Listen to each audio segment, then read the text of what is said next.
So today's tutorial we're going to look at the Bohr model, valence electrons, energy levels, groups and periods, but mostly the Bohr model.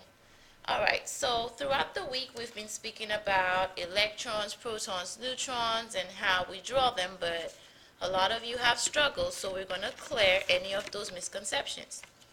Alright, so this is a diagram, and the diagram represents what we call Bohr model, right? And I know it has all these rings on it, but the rings, the whole diagram represents the Bohr model. So for today's example, we're going to use fluorine as our main. Fluorine is going to be our main example that we use so we can figure out this Bohr model. Alright, so in order for us to draw a Bohr model, the first thing that we need to figure out the eighth man, right? We need the protons, the neutrons, the electrons. Eighth man, we know that the A represents the atomic number, the P represents protons, and the E represents electrons.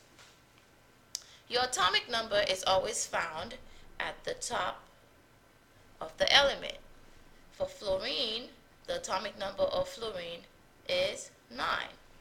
Now in the whole 8 man, we know that the atomic number equals the number of protons and also equals the number of electrons, which means that the number of protons will be 9, number of electrons will also be 9. The M stands for mass number. The A stands for atomic number, and the N stands for the number of neutrons. Your mass number is always found at the bottom of your element, right? And in this situation, our mass number is 18.998. So we always round. So our new mass number will be 19. What is your atomic number? Your atomic number is 9.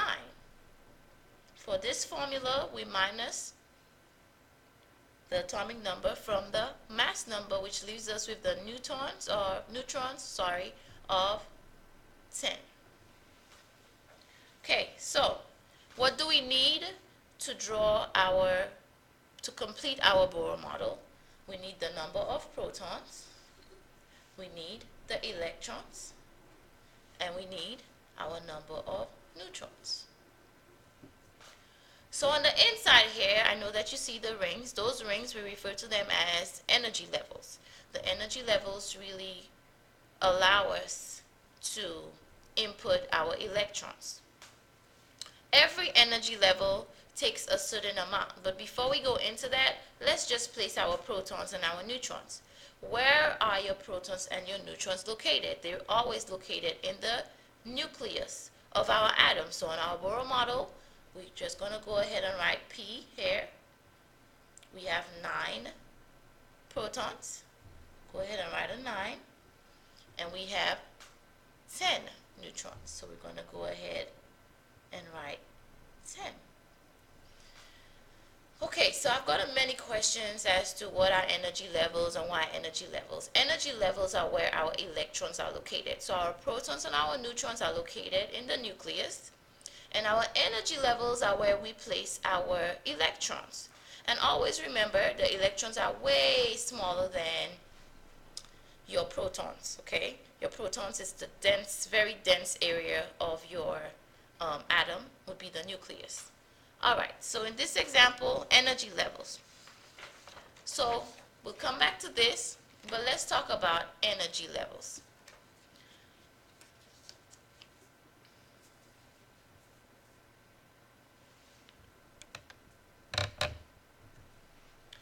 Our energy levels, they tell us where we should place our electrons. In our example, we learned that fluorine has 9 electrons, right? So on your first energy level, you can only place 2 electrons, right? So you go ahead and you draw one circle here, one circle here. It can only hold up to 2. Can we add another circle on the first energy level? No, because the rule states that on your first level only holds 2 electrons. So then we move on to our second energy level.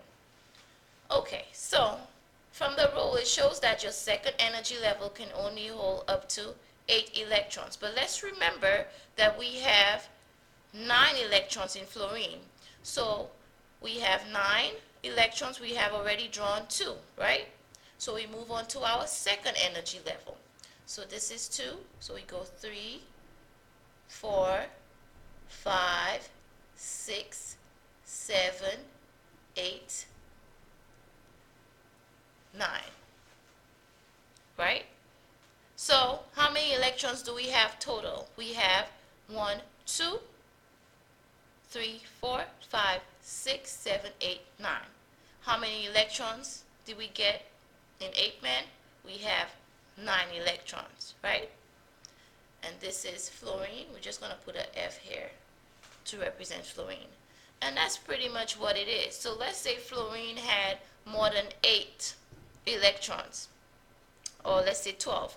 We would have drawn another electron right here, and we would have moved on to our third energy level, because the rule states that your second energy level can only hold up to 8 electrons. Your third energy level can only hold up to 8 electrons. Your fourth energy level holds up to 18 electrons. Your fifth energy level holds up to 32 electrons, right?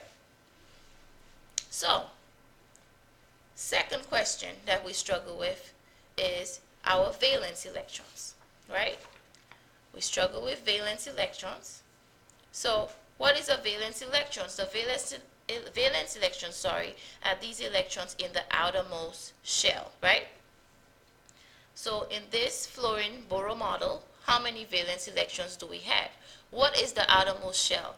The shell, the energy level furthest away from our nucleus. So this would be this one, right? So how many valence electrons do we have? We have 1, 2, 3, 4, 5, 6, 7. So we have 7 valence electrons.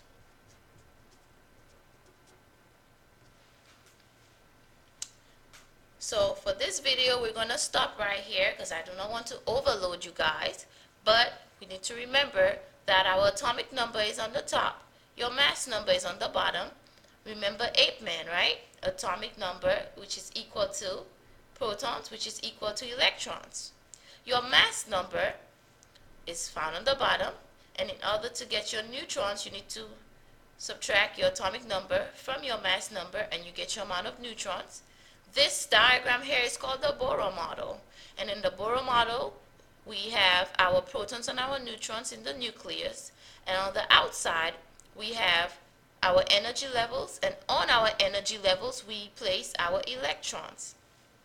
The electrons in the outermost shell we refer to as your valence electrons. Okay, guys. This video was on Bohr models. Feel free to add any questions you have, and I will respond as soon as I can. And the follow-up video will deal with valence electrons and the periodic table. We'll go into a little depth on that. But thank you guys for joining us today, and joining me today. And I'll catch you guys on our next video.